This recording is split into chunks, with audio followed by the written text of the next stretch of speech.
And there's very little compounds out there that I haven't tried yet that could potentially offer me benefits on top of what I already take and like to take. And all of the compounds that I've tried and discarded, well, I don't really want to try again besides, well, maybe a low dose of Trestolone. Vigorous Steve here with the Vigorous Q&A for all of your bodybuilding related questions. Today's question is from Sroif Zikker or Zyker. I hope I pronounced that correctly, buddy. What are the compounds you haven't tried but you would want to in the future? Well, that's a bit of a loaded question because, as you guys do know, I have a little bit of an addiction issue with experimentation. And that being said, well, there's a ton of different compounds out there that I would still like to try. One of them being Trenbolone. Again, I haven't used it in 8 years, but now after doing a lot more research and being in a much more better state emotionally, mentally, and having some aids in place to keep me a lot more leveled, I would like to experiment with 25 milligrams Stenbolone Acetate twice per week. So 50 milligrams Stenbolone Acetate per week in total. No more, just to see if an irritable guy like myself can get away with a low dose Tren and not have it affect his mood or his cardiovascular endurance. Again, my cardiovascular endurance is really, really good right now. Even though I had a little bit of a slump due to the Flurona this morning, I was right back up to peak performance on the elliptical. Again, pharmacological aids are in place, so maybe that's because of it, but still, my cardio was pretty goddamn good this morning. So that's something I would like to experiment with, but will that ever happen? Probably not, because my wife is also my editor, and I'm pretty sure that right now she's looking over the computer screen right at me as she's editing this video, begging me never to take Trenbolone again, just like she begged me 8 years ago when I was completely intolerable and insufferable and in a perpetually shitty mood. So it's completely up to my wife. Again, I'm getting up there in age. I'm turning 39 this year. And by the time I'm 40, I kind of want to be done with this experimentation phase of my life and just stick with TRT. If that, keep in mind that I don't need TRT medically. So even if I decide to come off cycle when we try for kids, maybe I'll stay off cycle. But then again, never say never, right? Because, well, TRT is certainly better than 400 nanograms per deciliter or 600 nanograms per deciliter, which I was able to get last year after post-cycle therapy. And I would like to experiment with MENT, Trestolone, but only for one cycle. Because what I'm afraid of is that I'll end up liking Trestolone, just like many of you guys out there really enjoy a low dose of Trestolone along all of your cycles.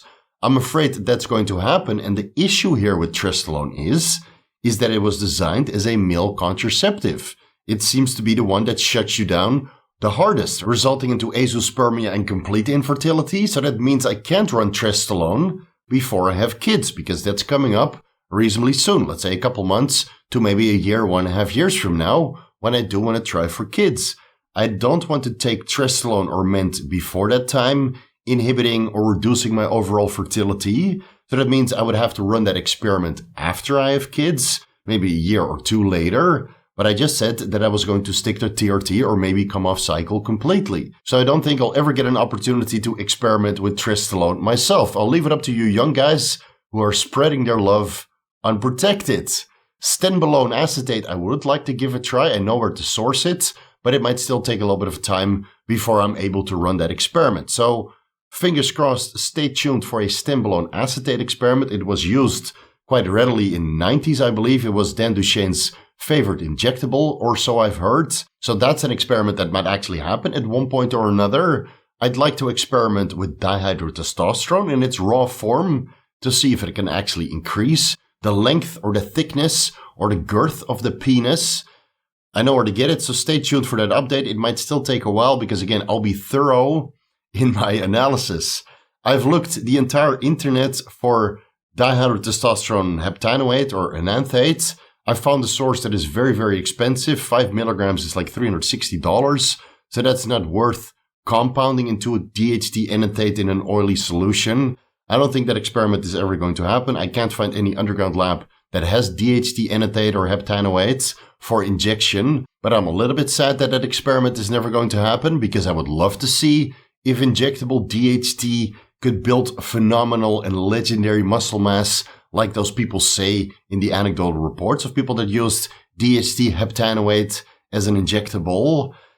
And I would be the perfect guy to try because I seem to be immune to hair loss, right? And if I do get hair loss from injectable DHT or even topical DHT, then everybody else probably needs to stay clear because then it's very potent for your androgenetic alopecia.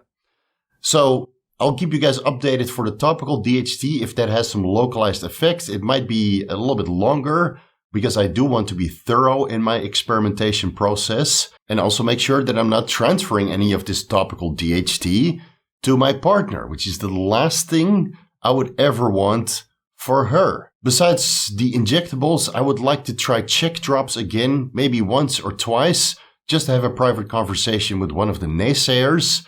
So I'll leave that up for your imagination. Maybe that's the only reason I would ever try check drops again. Just have a little bit of incentive to have a positive discussion face to face. All of the other oral steroids I've either tried or have no interest in. Same with dihydroboldenone, considering all of the options that we have and the anecdotal reports and my personal experience with boldenone, I don't feel the need to ever give dihydroboldenone a try. But I do know there are a lot of supporters of dihydroboldenone, just like there are a lot of supporters of MENT. And MENT, even though it's a contraceptive, does sound more appealing and worthy of a personal experiment compared to dihydroboldenone. Now, what I have coming on the way, courtesy of Cosmic Nootropics, is meldonium, hypoxin, and bemetyl. I want to see if these three compounds, these USSR Russian compounds, are able to increase my workout capacity to the next level. I've already experimented with injectable ATP pre-workout or injectable glucagon pre-workout, which, well, the increase in energy that you get from those compounds by themselves is phenomenal. You'll have a legendary workout. I'm still taking ubiquinol pre-workout, 300 to 400 milligrams directly pre-workout with shilajit fulvic acid.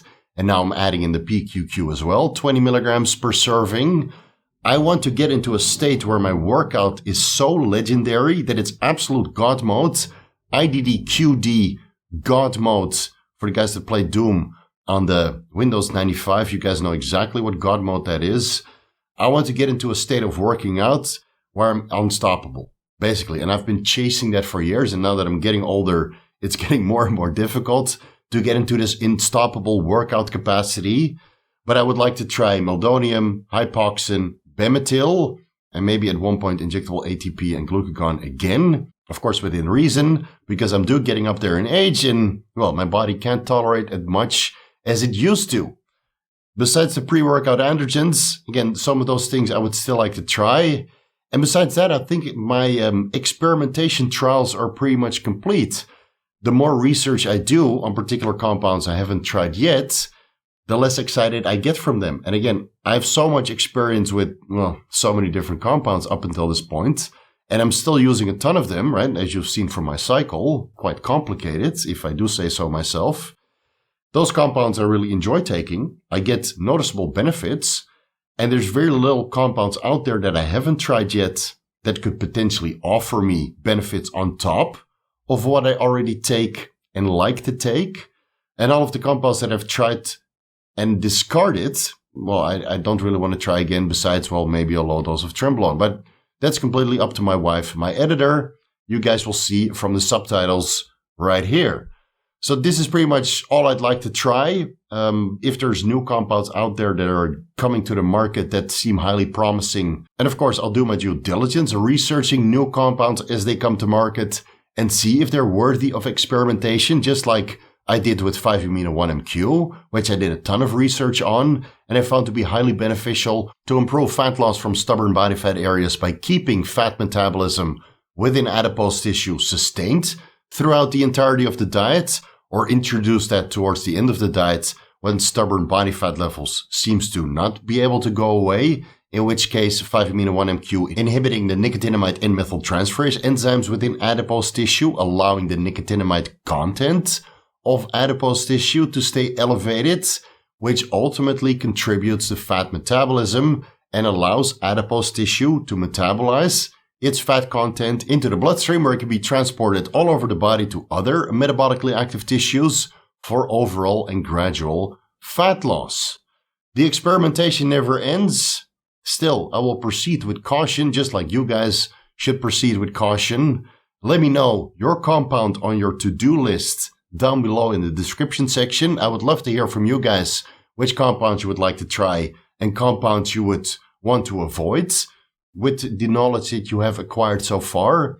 Let me know down below in the comment section. For now, we're out of time. Thank you guys so much for watching. You can find everything that I'm associated with down below in the description section.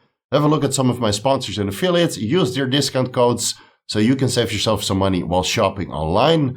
I have more discount codes and more affiliates on my website. Head over to vigoroussteve.com. Have a look at some of the articles. If you want to shop a little bit further, there's a lot more discount codes there waiting for you. If you want to stay on top of your health, head over to merrickhealth.com/vigorous. I have 2 male lab panel, a full panel, and a budget panel, so you can get fundamental insight into your own current state of health. Follow me on Instagram and TikTok at VigorSteve. Vigorous crew, you guys know what to do. A front double bicep for you guys. I mean, imagine if I add in a little bit of Trestolone. It will certainly be a lot more impressive, but hopefully the mood will remain just as good. Thank you guys so much for watching, and I'll see you in the next video.